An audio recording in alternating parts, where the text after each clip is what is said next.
place à la musique. Merci. Samir Tahar pour nous ce soir.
Merci beaucoup, Samir Tahar. Je t'invite à venir me rejoindre à cette table. Qu'on en sache un peu plus sur toi, joueur de luth aux doigts déliés. Alors, le luth, c'est le oud, c'est ça, en arabe? Tiens. Voilà. Bonjour. Bonjour Samir. Alors toi tu es auteur, musicien international, engagé en faveur de la paix. Donc tu joues du luth, du oud, tu chantes aussi là, tu n'as pas poussé la vocalise. Peut-être plus tard parce que tu vas rester parmi nous ce soir et tu remonteras sur scène en fin d'émission. Samir, tu as un parcours très riche. À 70 ans, je dévoile des secrets, hein. Oui. Tu as tellement de choses à nous raconter, des expériences vécues. Tu es né en Algérie, c'est ça? Oui, je suis né à Mostaganem, en Algérie, oui. Peut-être rapprocher un tout petit peu plus le micro. Et puis après, tu es arrivé à Paris et tu as connu le Paris des intellectuels et des artistes des années 60-70. Oui, j'ai eu le plaisir de discuter avec Simone de Beauvoir et Jean-Paul Sartre, Thierry Le Luron, à la Café des Magots et Café de Flore. J'ai eu le plaisir de rencontrer Serge Gainsbourg, de voir des gens, Boris Vian, des gens du monde de la danse, de l'art, du chant. Des intellectuels. Des années glosses, c'est des belles années françaises. Hein. L'art et la philosophie, justement, sont-ils pour toi des vecteurs de paix? Oui, la paix ne peut pas se faire autrement que par le dialogue, l'amour, la beauté. Ça ne se fera pas par les armes, ni par la guerre, ni par le meurtre. Alors, tu nous parlais de tous ces grands on va dire, de la culture française des années 60-70, des penseurs, des auteurs, des écrivains, des musiciens, des philosophes, des cinéastes. Aujourd'hui, dans les médias, des valeurs plus commerciales ont pris le relais. Et est-ce que ce populisme, comme tu l'appelles, ça nous fait oublier les vraies valeurs? C'est du populisme qui ne vaut rien et qui n'a pas de valeur. Et que l'on met en exergue, on montre ça. Bon, c'est pas malheureux. Vous mettez un footballeur devant ce café, il y aura 3000 personnes devant la porte. Vous mettez le plus grand philosophe du monde, il y aura 2 personnes.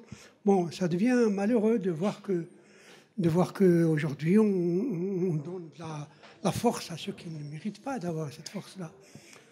Et c'est ce qu'il faut, moi, à mon avis personnel, je pense qu'on devrait remettre un peu les choses dans leur contexte et donner de la valeur à ce qui a de la valeur, les choses qui ont de la valeur. Retrouver les vraies valeurs. Mais bien sûr, mais c'est perdu parce que maintenant, le côté stratégique, commercial prend le dessus sur le côté art ou philosophie ou connaissance.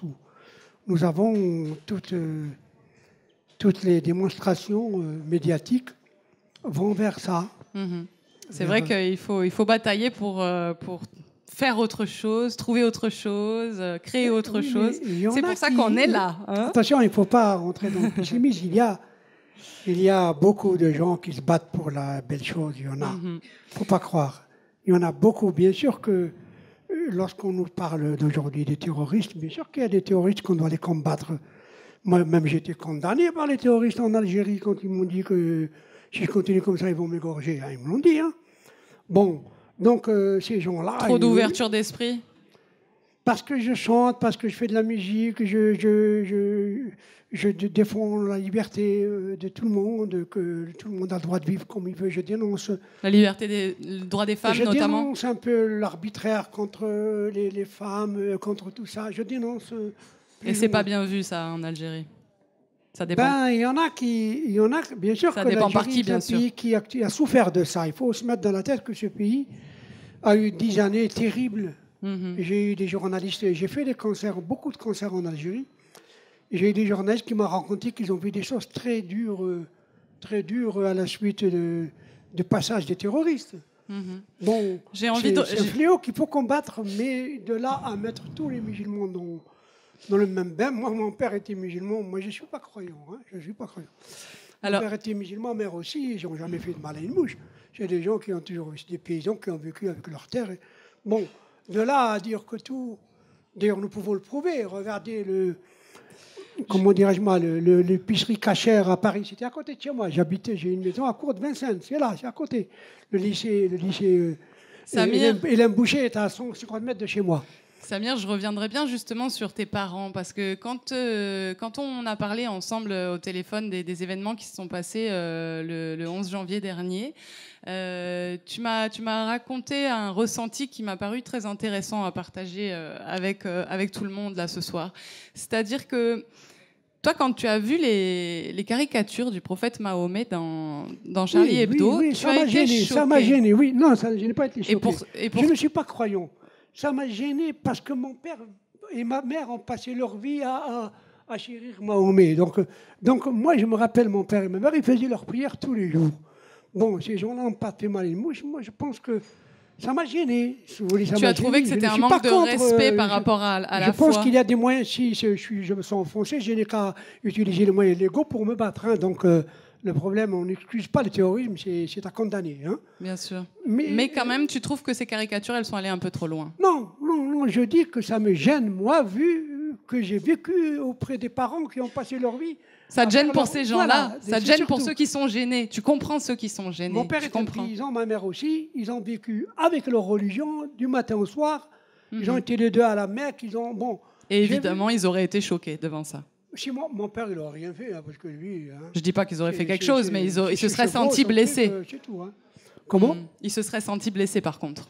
Je pense qu'il y a des... Moi, je ne suis pas croyant, donc moi... Mais tu n'es pas le seul à avoir cette réaction. D'autres amis à toi ont été... J'ai lu beaucoup sur... Moi, j'ai fait un concert à Tel Aviv. J'ai fait un concert à Jérusalem avec mes amis juifs qui m'ont invité. C'est formidable. Donc, je suis ouvert. Il n'est pas question pour moi de prendre position pour X ou Y. D'accord ? Donc, nous partons de ce principe-là, que quelquefois, dans ma famille, il y a des gens qui aiment Mahomet, mon père, il se dit, il jurait que ça. Bon, alors j'ai pensé à ma famille, je dis, bon, c'est dommage pour eux, mais c'est tout, hein, ça ne va pas plus loin. À propos du terrorisme, justement, tu dis que l'on a contribué à le créer en laissant des jeunes de banlieue abandonnés à eux-mêmes. Quelles seraient les solutions, selon toi? Ben oui, moi je pense qu'il fallait s'occuper de ces gens-là, des jeunes Français d'origine maghrébine, et qui ont grandi en banlieue, dans des sortes de cités froides, impersonnelles, où il n'y avait rien. Ils rentraient de l'école, ils jetaient leur carte à pied, sortaient dehors, et ils disaient des tas de trucs. Donc moi, à mon avis, il faut essayer de permettre à ces gens de s'exprimer à travers la culture, le sport, l'art, et ainsi de suite. Et on en fait des bons citoyens. Il n'est pas né terroriste, le type, il n'était pas terroriste à 6 ans ou à 10 ans. Bien sûr. Bon, donc on en fait un terroriste parce que... Proposer des activités, proposer un épanouissement de soi, oui, à travers des activités, à travers des choses qui ont du sens. Mais bien sûr, de toute façon, on le sent. Moi, j'ai ma famille, j'ai ma sœur, elle est décédée maintenant, mais elle vivait à côté de Valenciennes, dans une cité, mais alors, ça s'appelle cité défrichée, c'est affreux. Il n'y a rien. Et elle a fait quatre fois des quadruplés. C'est comme ça, ma sœur. Elle avait beaucoup d'enfants. Bon.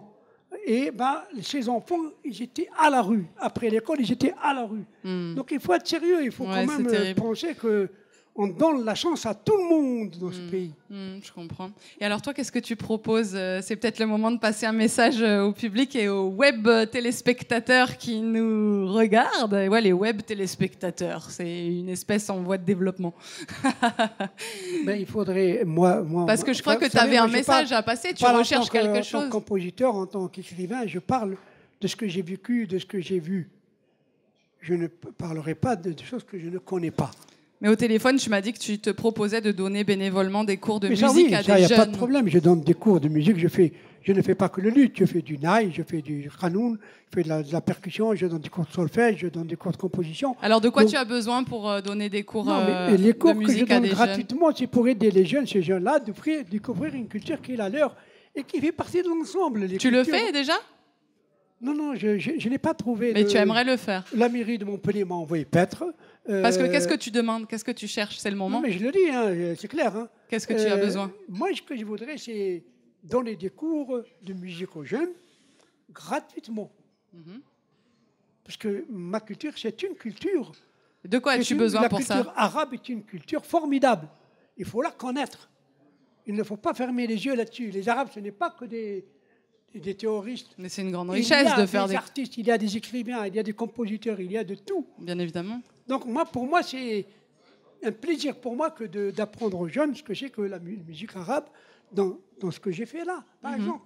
C'est beau, c'est bien. même celui qui ne connaît pas. Je répète donc ma question. De quoi as-tu besoin pour cela, pour mettre en place cette action, pour offrir à des jeunes des cours de musique? Je vous dis que pour le moment, j'ai demandé, on m'a rien donné, je ne demande plus. Je vais Dommage. De le faire moi, au téléphone, il m'avait dit qu'il recherchait un local. Je vous le dis, hein. Moi, je le passe, le message. Vous l'aurez pas. Ah bah, quel défaitisme, Samir, quel défaitisme. Ça n'intéresse personne dans les politiques. Ah, je suis pas d'accord. Je pense que déjà parmi nous, ça intéresse beaucoup de gens, ce genre d'initiative. Voilà, bien sûr. Et peut-être que parmi nous, il y a quelqu'un qui a un garage qui serait prêt à vous le prêter, qui sait? Pourquoi pas? Ah, j'entendais oui dans le coin. Non, mais avec Marie Sora, il faut utiliser le média là pour justement créer du mieux. J'ai été contacté par Marie Sora, qui est une danseuse chorégraphe moderne, professeure de yoga. C'est une dame qui m'a contacté. Et vous travaillez en train de monter un spectacle. Elle a un local. Vous travaillez sur un spectacle ensemble? Elle a un local, Marie? Elle a un local qui se trouve rue Général Lafont. Alors? Bon, quand est-ce qu'on commence les cours? On vient de démarrer. Je vais voir ce qu'on peut faire dans ce local. Et alors, votre spectacle sur lequel vous travaillez avec Marie Sora, ça s'appelle La Voix de la Liberté. La première, ça aura lieu en mars prochain, ici à Montpellier. Oui. Et puis, on peut dire aussi que vient d'être publié tout récemment ton 22e livre, quand même. Oui. Il s'agit d'une autobiographie intitulée Quand le sort s'en mêle. Oui. Et tu recherches aussi quelque chose, là, pour le coup, c'est un producteur pour les adaptations au cinéma. Il est pressenti pour être tourné en film, parce que c'est une histoire vraie. Et très jolie, très aventureuse. Et les réalisateurs sont d'accord, mais ça ne suffit pas. Il faut un producteur. Évidemment. Pour faire le film.